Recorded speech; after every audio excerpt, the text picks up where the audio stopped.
the lead teacher for the .com program, which has been underway now for almost 2 years. We're actually wrapping up with this conference, which is really, really exciting. And we're fortunate enough to have many of our .com students in the room. So they are a tremendous resource, and I hope that you'll take advantage of talking with them at lunch this evening and certainly tomorrow as well. I had a much longer and much more interesting presentation prepared. And the nice thing is that it's up at our .com international blog, and you can go there and access all the great videos and all the great information that I have prepared for you at your leisure. That's the great thing, of course, about Web 2.0. But because we're pressed for time and because the internet doesn't seem to be working at the moment, I'm not going to go into too much depth with some of the multimedia aspects of our presentation. What I'd like to do in the short time that we have, since you're going to hopefully be meeting all of the .com students and hearing from them tomorrow upstairs when we do our panel, is just give you a really quick rundown about .com and then ask the question that Onik just asked before we broke. This question about how do we actually measure social media for social change's effectiveness? Because I think that's a really important question.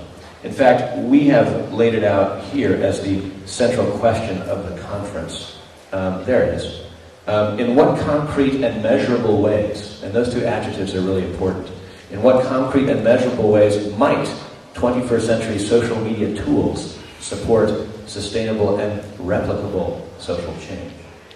That, I think, should be the central question of the conference.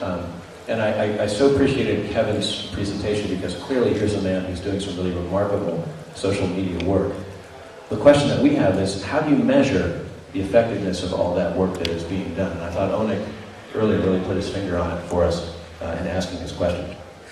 And I'll be honest with you, the jury actually is still out for me as a teacher and a musician and a media dude.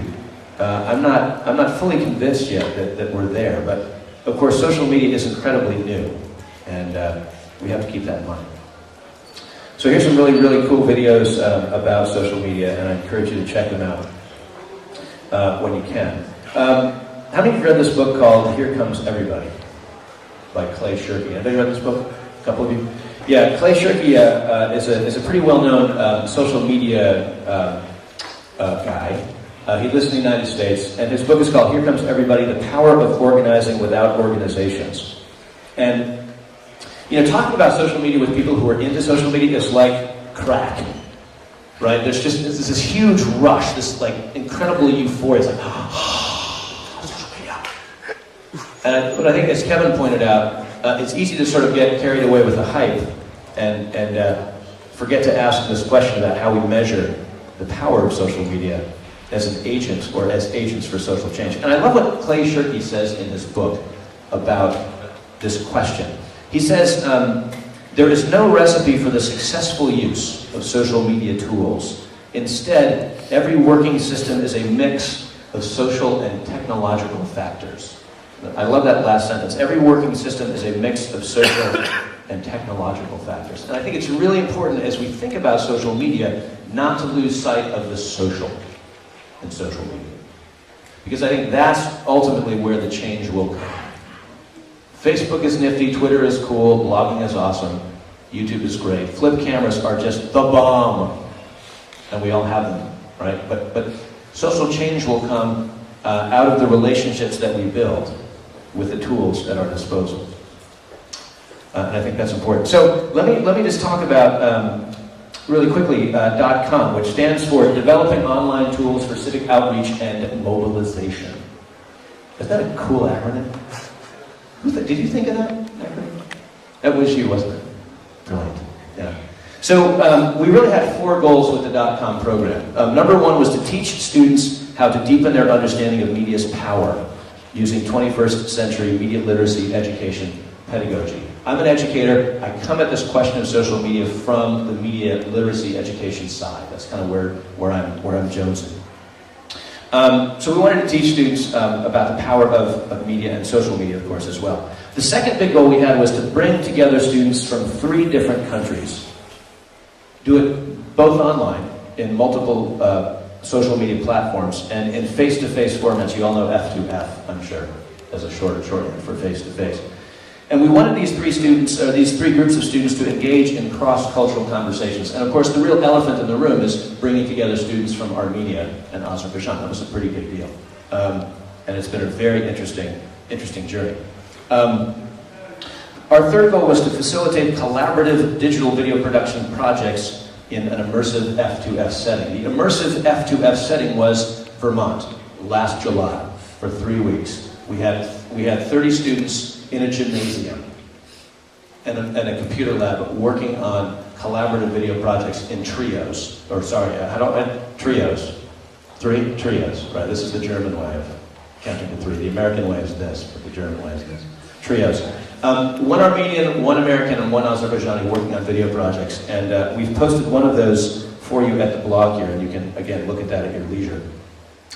Incredibly interesting, complicated, provocative experience building digital video projects with students from 3 different countries. And again, I would encourage you to talk with the students about their experience there. And our fourth big goal was to promote cross-cultural and educational visits to all 3 countries, the United States, Armenia, Azerbaijan, using PH International's host family approach. So the American.com students have spent 2 weeks in the Caucasus living with host families in Azerbaijan and Armenia, traveling around Baku and Yerevan and sort of greater Baku and greater Yerevan and a few days here in Tbilisi as well. We have certainly learned a tremendous amount about the Caucasus we did not know before.